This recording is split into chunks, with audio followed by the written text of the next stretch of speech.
आज पूरे 12 दिनों के बाद मैसेंजर पर मिले हुए रिप्लाई को देखकर मैं जोर जोर से हंस पड़ा और धीरे से बुदबुदाया, फंस गया एक और बकरा हलाल होने के लिए।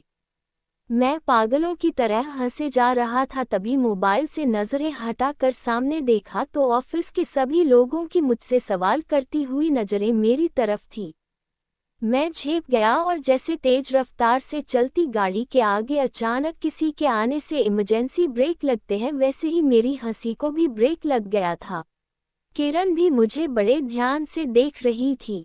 शायद वो मन ही मन मुझे चाहती थी, पर मेरे ख्वाबों ख्यालों में तो कोई अनदेखा चेहरा ही बसा हुआ था। मेरी नज़र में वो मेरी बहुत अच्छी दोस्त थी, बस सिर्फ दोस्त। मेरी हंसी को देखकर उसका गुलाब सा चेहरा मुरझा सा गया था, जैसे अपने प्यार को किसी और के साथ देखकर सीने में जलन सी होती है। ठीक वैसे ही लगभग चिपते हुए मुंह पर बनावटी हंसी लाकर बिल्कुल मेरे पास आकर फुसफुसा कर वो बोली, क्यों, कोई मिल गई है क्या मुझसे भी अच्छी? मैंने उसके गाल पर धीरे से चपत लगाते हुए जवाब दिया, मिल नहीं गई है, मिल गया है पगली। किरण ने ऐसे मुंह बनाया जैसे कह रही हो। मैं कुछ समझी नहीं। मैंने मुस्कुराते हुए शाहरुख खान के अंदाज में कहा, तुम नहीं समझोगी की किरण, और हंसते हुए अपनी फाइल उठाकर बॉस के केबिन की ओर बढ़ गया। मुझे अब फेसबुक पर लड़की वाली आईडी बनाकर लड़कों को उल्लू बनाने में बहुत मजा आने लगा था। सुबह का घटनाक्रम भी इसी बात से जुड़ा हुआ था। दरअसल एक स्मार्ट से लड़के आर्यन की आईडी पर मैंने आलिया नाम की अपनी फर्जी आईडी से फ्रेंड रिक्वेस्ट भेजी थी, और आज उसने रिक्वेस्ट एक्सेप्ट भी कर ली थी और साथ ही मैसेंजर पर मैसेज किया था कि हेलो फ्रेंड।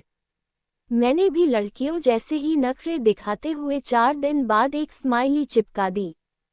तब तक उसके गुड मॉर्निंग, गुड नाइट के मैसेज देखकर मैं रोज हंसता मगर रिप्लाई नहीं करता था। मुझे पता था ये लड़का भी पहले ऐसे ही हेलो फ्रेंड बोलेगा, फिर हेलो डियर, फिर हेलो माय स्वीट हार्ट बोलेगा और फिर लव वाली शायरी, ढेर सारे फूल और न जाने क्या क्या। फिर कभी रात की तन्हाई में बात करते हुए मुझे किस करने की इच्छा जताएगा, और फिर एक दिन अपनी औकात पर आ ही जाएगा और मुझे किसी होटल में अकेले मिलने बुलाएगा। बस यही वो पल होगा जब मैं उसे सच से रूबरू कराऊंगा और जब उसका दिल ज़मीं पर गिरकर टूटकर बिखरे हुए आईने की तरह बेबस सा पड़ा होगा। मैं जोर जोर से हंसूंगा। मेरी और आर्यन की चैटिंग लगभग रोज ही होने लगी थी, पर उस बंदे में कुछ तो था, फिसलने का नाम ही नहीं ले रहा था।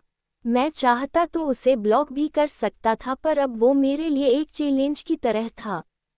एक दिन किरण की बर्थडे पार्टी में मुझे एक ख्याल सूझा। मैंने आर्यन के चैटिंग बॉक्स में लिखा, आर्यन, हमें चैटिंग करते हुए बहुत दिन हो गए हैं, आज मैं तुम्हारी आवाज़ सुनना चाहती हूँ। मेरे पर्सनल नंबर के लिए तो तुम्हें अभी और इंतजार करना पड़ेगा, पर तुम मुझे मैसेंजर पर वॉइस कॉल कर सकते हो। अभी मैं मेरी एक फ्रेंड की बर्थडे पार्टी में आई हूँ, फिर घर पहुँचकर बात नहीं हो पाएगी, क्योंकि तुम्हें तो पता ही है कि मैं एक कंजर्वेटिव फैमिली से बिलोंग करती हूँ और कॉलेज में भी मुझे मोबाइल ले जाने की इजाज़त नहीं है। ऑनलाइन होते हुए भी उसका कोई रिप्लाई नहीं आया और अचानक वो ऑफलाइन हो गया। मैं सोच में पड़ गया, आज के समय में ऐसे भी लड़के होते हैं क्या? लड़की ऑफर दे रही है और ये अजीब है। बर्थडे पार्टी में केक कटने के बाद सभी दिन लेने लगे, पर मुझे भूख ही नहीं लग रही थी। मैं न जाने क्यों बार बार मैसेज बॉक्स खोलकर बेचैनी से दिमाग में कई सवाल लिए हुए आर्यन के मैसेज का इंतजार कर रहा था। इतनी बेचैनी तो लड़कियों में ही होती है, मैंने मन ही मन बड़बड़ाया।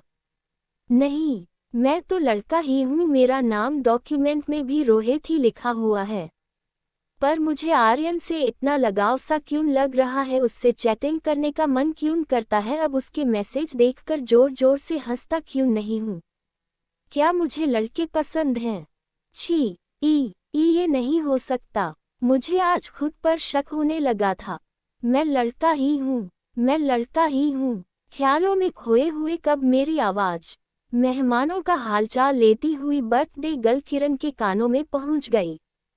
मुझे पता ही नहीं चला। हाँ तुम लड़के ही हो, मुझे पूरा विश्वास है, किरण ने हंसते हुए कहा और प्लेट से उठाकर केक का एक बड़ा सा टुकड़ा लगभग मेरे मुंह में ठूस ही दिया। मैंने भी खुद को संभालते हुए केक उठाकर उसके पूरे मुंह पर मल दिया। सब लोग हमें देखकर ठहाके लगाकर हंस पड़े और हम दोनों भी।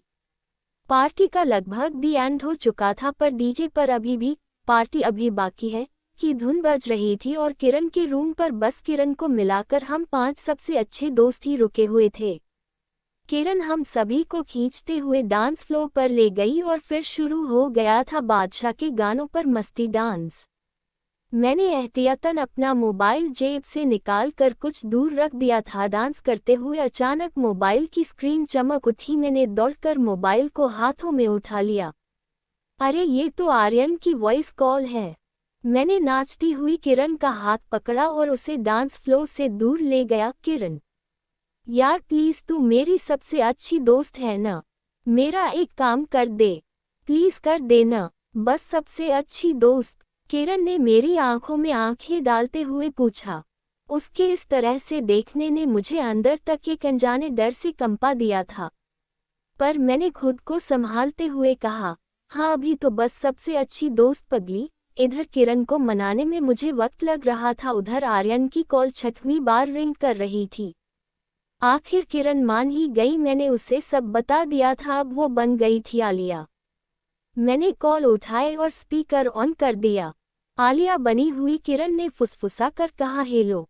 उधर से आर्यन की आवाज आई, हेलो सॉरी यार मैं हॉस्पिटल में था, माँ का अचानक BP बढ़ गया था तो हॉस्पिटल आना पड़ा। तुम परेशान मत होना, अब सब ठीक है। तुम घर पर आ गए हो क्या? किरण ने धीरे से कहा, हाँ इतनी रात को मुझे घर से बाहर रहने की इजाजत नहीं है, मैं चुपके से बाथरूम में आकर बात कर रही हूँ। ओके ओके ओके तुम जाओ अभी। वैसे तो बात करने का बहुत मन था, पर तुम्हें किसी तरह की कोई प्रॉब्लम न हो जाए, हम फिर कभी बात कर लेंगे। अब तुम फोन रखो और जाओ। गुड नाइट डियर, आर्यन ने कहा और किरण का जवाब सुने बिना ही फोन काट दिया। हम दोनों आपस में कुछ कह पाते उससे पहले ही अजय, मनीषा और वरुण की हो करती हुई आवाज सुनाई दी। अच्छा बेटा, तो हम तीनों को उधर डांस में बिजी करके तुम दोनों यहाँ रोमांस फरमा रहे हो, मनीषा ने बनावटी गुस्से से कहा।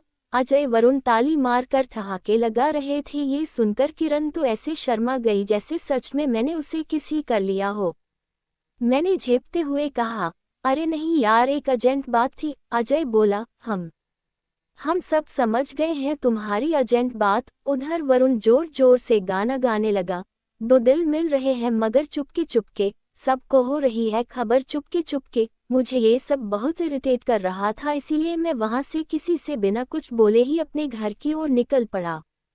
अगले दिन सुबह संडे को मैं देर से सोकर उठा। ये किरण का बर्थडे सैटरडे को होने से देर रात तक पार्टी भी हो गई और मस्त नींद भी पूरी हो गई। मैंने हाथों की उंगलियों को आपस में फंसा कर ऊपर की ओर खींचकर जम्हाई लेते हुए खुद से ही कहा। मैंने पास में रखा हुआ मोबाइल उठाया, जो कि रात से ही साइलेंट मोड पर था। देखा तो चौंक गया। आर्यन के देर रात के कई मैसेज पड़े हुए थे, मैं उन्हें पढ़ने लगा।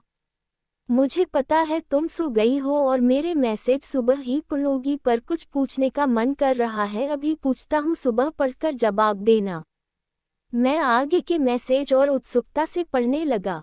जब तुम्हारी हेलो पहली बार सुनी तो न जाने क्यों मुझे ये लगा ही नहीं कि ये तुम हो, क्योंकि तुम्हारे लिखने के अंदाज में जो मासूमियत नजर आती है वो तुम्हारे द्वारा बोले गए शब्दों में नहीं आ रही थी। क्या सच में वो तुम ही थी? ये सुनकर हो सकता है तुम्हें बुरा लगे, पर प्लीज तुम नाराज मत होना। मैं एकदम से चौंक गया था। वास्तव में मैंने उससे बात ही नहीं की थी, वो तो किरण थी, और आखिर रोहित आर्यन से बात करता भी तो कैसे? पर ये जान कैसे गया? मैंने कौतूहलवश आगे पढ़ना शुरू किया। मेरे मन में जो आता है उसे दिल में नहीं रखता, बोल देता हूँ। हम अच्छे दोस्त हैं, इसलिए एक दूसरे को समझते भी हैं। तुम बहुत प्यारी लड़की हो, मैं तुम्हारा कुछ भी ऐसा वैसा कहकर दिल नहीं दुखाना चाहता। हो सकता है मैं ही गलत हूँ, पर तुमसे कहकर अब हल्कापन महसूस हो रहा है। Okay, good night dear. Sour dream मतलब खट्टे सपने। कमाल का बंदा है। लोग स्वीट ड्रीम कहते हैं और ये सो ड्रीम। मैंने बड़बड़ाते हुए कहा। वैसे लिखना तो मैं भी चाह रहा था कि तुम जब लिखते हो तो बिल्कुल लड़कियों की तरह शब्द होते हैं तुम्हारे, पर जब कल आवाज़ सुनी तो तब जाना कि तुम सख्त लौंडे हो। मन ही मन ये सोचकर मैं खुलकर हंस पड़ा। मैंने बस रिप्लाई में इतना लिखा कि गुड मॉर्निंग, आज संडे है तो अब कल बात होगी। अगले दिन उसका कोई मैसेज नहीं आया। फिर एक और दिन गुजर गया, कोई खबर नहीं। ऐसे एक एक दिन गुजरते गए पर उधर से कोई रिप्लाई ही नहीं आया और वो कभी भी ऑनलाइन भी नज़र नहीं आया। हालांकि मैंने उसे रोज मैसेज किए पर नो रिप्लाई। कहीं ऐसा तो नहीं कि उसे मेरी सच्चाई का पता चल गया हो कि मैं जो रोज उसे आलिया नाम से बातें करता हूँ एक लड़का हूँ। सो हलवे दिन मैंने सुबह की चाय पीते हुए खुद से बड़बड़ाते हुए कहा, तुम हमेशा नेगेटिव ही सोचते हो यार, कभी तो पॉजिटिव भी सोच लिया करो। मैंने सामने लगे आईने में खुद को देखते हुए अपने ही सर पर चपत लगाते हुए कहा और मुस्कुरा दिया। कहीं उसकी तबीयत तो खराब नहीं है? नहीं, ये हो सकता है कि उसकी माँ की तबीयत खराब हो गई हो, उसने बताया था। अभी कॉल करता हूँ उसे। बिल्कुल तय करते हुए मैंने मैसेंजर की वॉइस कॉल वाली कॉन्टेक्ट लिस्ट से उसका नाम जैसे ही निकाला। अरे तुम पागल तो नहीं हो गए? तुम आलिया नहीं हो, रोहित हो, मैंने डांटते हुए खुद से कहा। छोड़ो भी, जब उसे फिक्र नहीं है तो मैं क्यों सोचूं उसके बारे में। अरे फिर से मैं गर्लफ्रेंड की तरह सोच रहा हूँ। क्या हो गया है मुझे? लड़कों को पागल बनाते बनाते कहीं मैं ही तो पागल नहीं हो गया? मैंने मन ही मन सोचा और चल दिया अपना फेवरेट गेम बिलियर्ड्स खेलने, जिससे माइंड थोड़ा रिलैक्स हो सके। 21वें दिन आर्यन का रिप्लाई आया, सॉरी यार, तुम्हारे ढेर सारे मैसेज आज पढ़ सका हूँ। मैं इंडिया में नहीं था, माँ के ट्रीटमेंट के लिए अचानक अमेरिका जाना पड़ा था। अब सब ठीक है। तुम प्लीज़ गुस्सा मत होना। कोइंसिडेंटली मैं भी ऑनलाइन था। मैंने बस इतना लिखा, इट्स ओके। बस। रोज मुझे मैसेज तो ऐसे कर रहे थे जैसे प्यार हो गया हो तुम्हें मुझसे। ऐसा लिखते हुए आर्यन ने ढेर सारी हंसती हुई आंखों में खुशी के आंसू वाली टेढ़ी स्माइली भेज दी। रिप्लाई में स्माइली तो मैंने भी भेजी, मगर सच कहूं तो शॉक्ड हो गया था मैं। मैंने आर्यन को लिखा, क्या तुम्हें मुझसे प्यार है? पता नहीं, पर तुमसे बातें करना अच्छा लगता है। आर्यन का रिप्लाई आया और साथ ही उसने मुझसे पूछ लिया, और तुम्हें? उसके उन दो शब्दों ने मुझे अंदर तक झकझोर दिया था। इसी पल का तो इंतजार रहता था न मुझे कि कब वो प्यार व्यार की बातें करे और कब मैं उसे जलील करूं, पर आज उसे सच बताने की हिम्मत क्यों नहीं जुटा पा रहा हूं मैं। इसी कश्मकश में उलझे हुए मैंने उसे लिख दिया, मुझे भी पता नहीं। लगभग 2 मिनट बाद आए हुए उसके रिप्लाई ने मेरे पैरों के नीचे से मानो जमीन ही हटा ली थी। उसने लिखा था, पर मुझे पता है तुम मुझे बहुत प्यार करती हो, तभी तो इतनी चिंता करती हो मेरी। पर आज मैं तुमसे कुछ कहना चाहती हूँ कि मैं तुम्हारा बहुत अच्छा दोस्त तो बन सकता हूँ, पर जीवन साथी नहीं, क्योंकि मेरी जिंदगी का एक बहुत बड़ा रहस्य है जो मैं तुम्हें नहीं बता सकता। मैं कभी तुम्हारा नहीं हो पाऊंगा, पता नहीं क्यों मुझे भी तुमसे बात करके कुछ अलग वाली फीलिंग होती है। मैंने भी तुम्हें पूरे 21 दिन 11 घंटे 24 मिनट 48 सेकेंड तक याद किया है और अब बात करते हुए पूरे 22 दिन 36 सेकेंड्स हो गए हैं। ये पढ़कर मैं आश्चर्यचकित रह गया। समय का इतना सटीक कैलकुलेशन तो बस कोई सच्चा प्यार करने वाला ही कर सकता है। बहुत सीधा बंदा है बेचारा। आज के बाद मैं ये गंदा खेल बंद कर दूंगा। अगर वो सच जान गया तो बहुत गलत हो जाएगा। मैंने बड़बड़ाते हुए खुद से कहा। मैं न जाने क्यों उसे उदास नहीं होने देना चाहता था। उसके मैसेज को मैंने 3-4 बार पढ़ा। उसके लिखे गए एक वाक्य, कहना चाहती हूँ, पर रिप्लाई देते हुए लिखा, चाहती हूँ नहीं चाहता हूँ मिस्टर आर्यन अग्रवाल। आपसे लिखने में मिसप्रिंट बहुत हो जाता है, बड़ी सभ्यता से मैंने उसे लिखा और उसे जितनी बड़ी हंसी वाली स्माइली भेजी उससे कहीं ज़्यादा जोर से मैं हंस पड़ा। ओके गुड नाइट डी, अपना ख्याल रखना। ये मेरा आखिरी मैसेज था। मैंने मन ही मन में तय कर लिया था कि अब मैं उसे कभी मैसेज नहीं करूँगा, उससे दूर हो जाऊँगा, पर मन नहीं माना तो खुद से सवाल किया मैंने और जवाब में डिटरमाइंड होते हुए अनमने मन से अपनी फेसबुक आईडी को ही डिलीट कर दिया। न रहेगा बांस न बजेगी बांसुरी। अगली सुबह और उसके बाद का हर दिन पिछले दिनों की तुलना में बिल्कुल नया था। मेरा व्यवहार बदल गया था, अब मैं किसी को तंग नहीं करता था। ऐसा कोई काम नहीं जिससे किसी को नीचा देखना पड़े। किरण को मेरा ये बिहेवियर जरा भी पसंद नहीं आ रहा था। उसने कई बार मुझे समझाने की कोशिश की, पर मुझे कुछ भी अच्छा ही नहीं लगता था। धीरे धीरे वो भी मुझसे कतराने लगी थी और एक दिन मेरे हाथ में अपनी शादी का इनविटेशन कार्ड थमाते हुए लगभग खींचते हुए मुझसे बोली, मैं अर्नव से शादी कर रही हूँ, बहुत अच्छा लड़का है और हाँ वो तुम जैसा तो बिल्कुल भी नहीं है। अर्नव, अपने बॉस का बेटा न? मैंने उसकी आंखों में आंखें डालते हुए पूछा। हम वही, उसने लंबी सांस लेते हुए कहा, तुम्हें जरूर आना है। आओगे न? मेरा जवाब सुने बिना ही उसने फिर कहा, तुम जरूर आओगे। ऐसा कहते हुए वो तेज कदमों से ऑफिस के दरवाजे से बाहर निकल गई और मैं झटके से बंद हुए आगे पीछे हिलते हुए दरवाजे को निहारे जा रहा था। पूरा स्टाफ मुझे ऐसी नज़रों से देख रहा था जैसे कोई बहुत बड़ा अपराध कर दिया हूँ मैंने। किरण की शादी भी हो गई।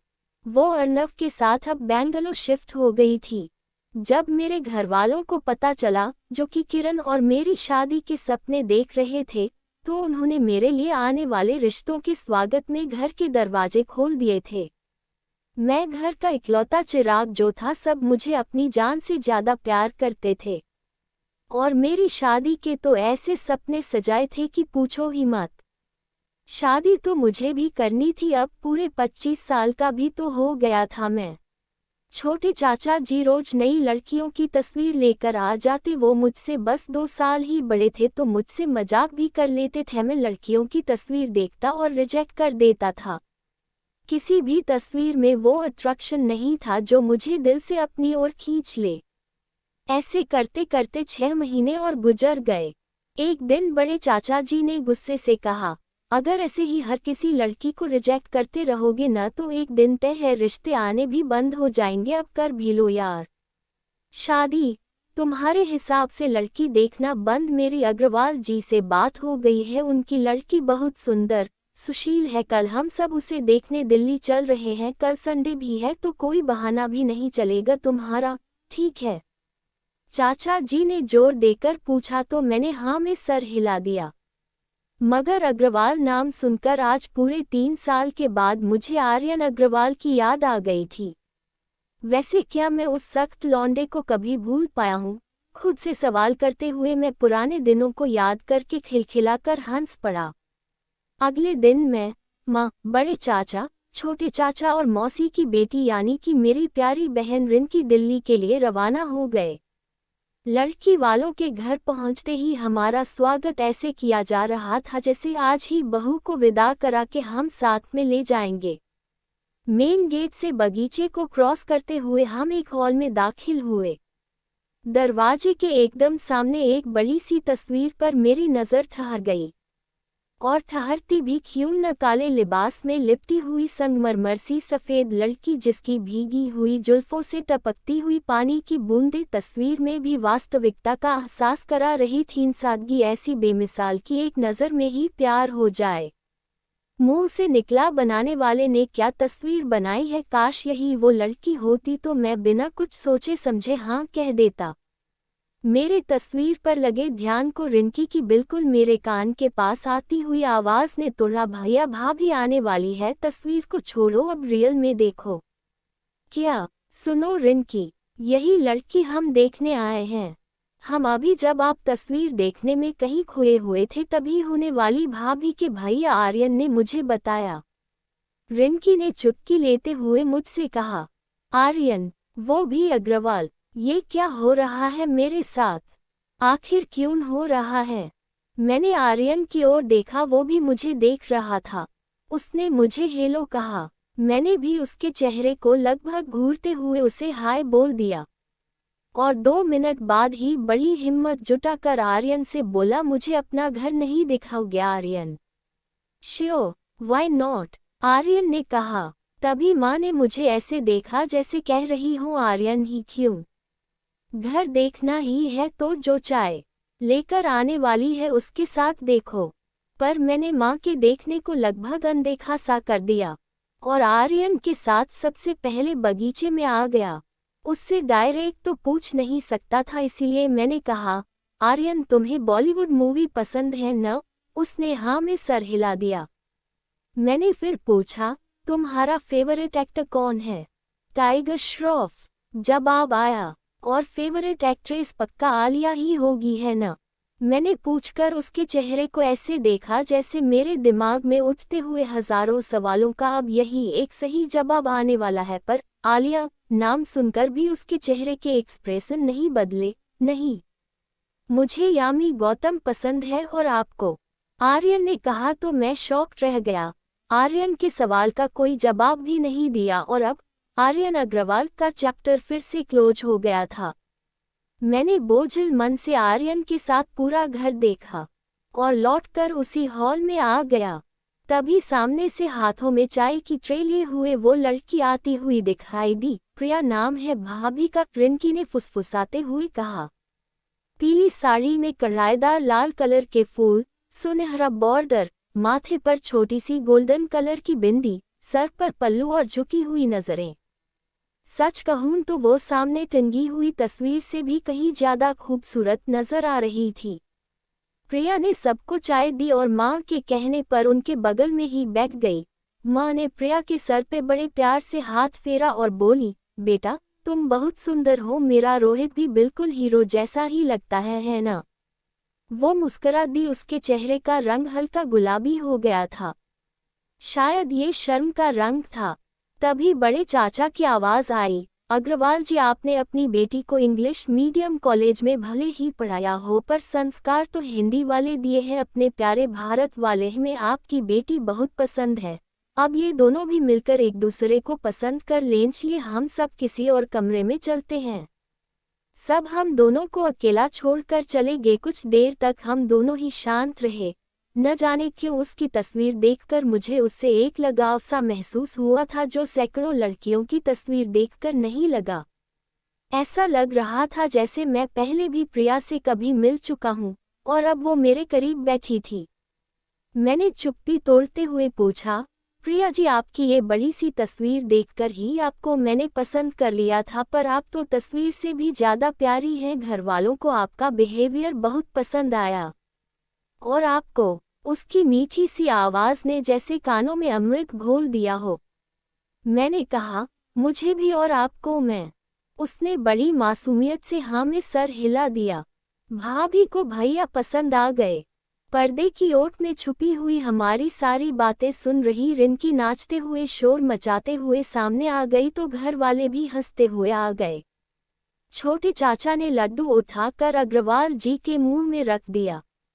सब एक दूसरे को बधाई दे रहे थे और मैं प्रिया को देखे जा रहा था। हम कानपुर लौट आए और शादी की तैयारियां जोरों शोरों से शुरू हो गई। 2 महीने बाद प्रिया हमारे घर में बहू बनकर आ गई थी। हमारी जिंदगी खुशियों की पटरी पर तेज रफ्तार से दौड़े जा रही थी। मैं प्रिया को पाकर बहुत खुश था। उससे कोई पुराना रिश्ता महसूस होता था। लगता ही नहीं था जैसे उसे पहली बार में ही देखकर पसंद किया हो मैंने। हमारा मालदीव का हनीमून भी बहुत प्यारा रहा। अब प्रिया मुझसे खुलकर बातें करने लगी थी। लगभग 6 महीने बाद जब घर पर सिर्फ हम दोनों ही थे, एक संडे की सुबह नाश्ता प्रिया के मना करने के बावजूद भी मैंने ही बनाया। प्रिया किचन में ही साथ में खड़ी होकर मुझे प्यार से देखती रही और फिर अचानक आगे बढ़कर मेरे गाल पर प्यारी सी किस्सी देकर बोली, thanks for being my husband.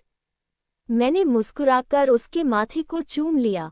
नाश्ता रेडी था। प्रिया बोली, आप चलो, मैं चाय बनाकर साथ में लेकर आती हूँ, आप डाइनिंग टेबल पर पहुँचो। और हाँ, मेरा मोबाइल प्लीज़ चार्जिंग पर लगा दो ना। अभी पापा जी से बात करनी है और बैटरी ओनली 16% ही है। मैंने मोबाइल लिया और डाइनिंग टेबल पर आ गया। मोबाइल में कोई पासवर्ड भी नहीं लगा था। मेरी उंगलियां यूं ही हर एक ऐप को खोलने बंद करने लगी और आंखें किचन के गेट पर लगी थी। तभी मैसेंजर ऑन हो गया और जो मैंने देखा उसे देखकर मेरी तो सांसें ही रुक गई थी मानो। Aryan Agarwal sent message to Alia. मैंने उसे क्लिक किया। उसमें मेरे आखिरी मैसेज, ओके गुड नाइट डी, अपना ख्याल रखना, के बाद के कई मैसेज पड़े थे। मैं एक सांस में मैसेज पढ़ता गया। सुनो आलिया, अभी गुड नाइट मत बोलो, अभी मुझे तुमसे बहुत सी बातें करनी है। अरे ऑफलाइन हो ही गई तुम। कोई नहीं, पर आज एक झूठ से पर्दा उठ ही जाना चाहिए क्योंकि तुम बहुत प्यारी मासूम सी लड़की हो। मैं तुम्हारा दिल नहीं तोड़ना चाहती। अब तुम सोचोगी कि मैंने चाहती क्यों लिखा। दरअसल मैं लड़का नहीं, एक लड़की हूँ। प्रिया नाम है मेरा। ये जानकर भी मुझसे दोस्ती करोगी तुम। दरअसल मेरे एक बेस्ट फ्रेंड को एक लड़के ने रिया बनकर इतना सताया कि वो डिप्रेशन में चला गया, तो अब मैं भी फेसबुक पर लड़का बनकर लड़कियों को सताने लगी थी। पर तुमसे मिलकर अब और नहीं। कहानी पढ़ने के लिए हमें सब्सक्राइब करें। Kanpur story dairy. Thanks for watching.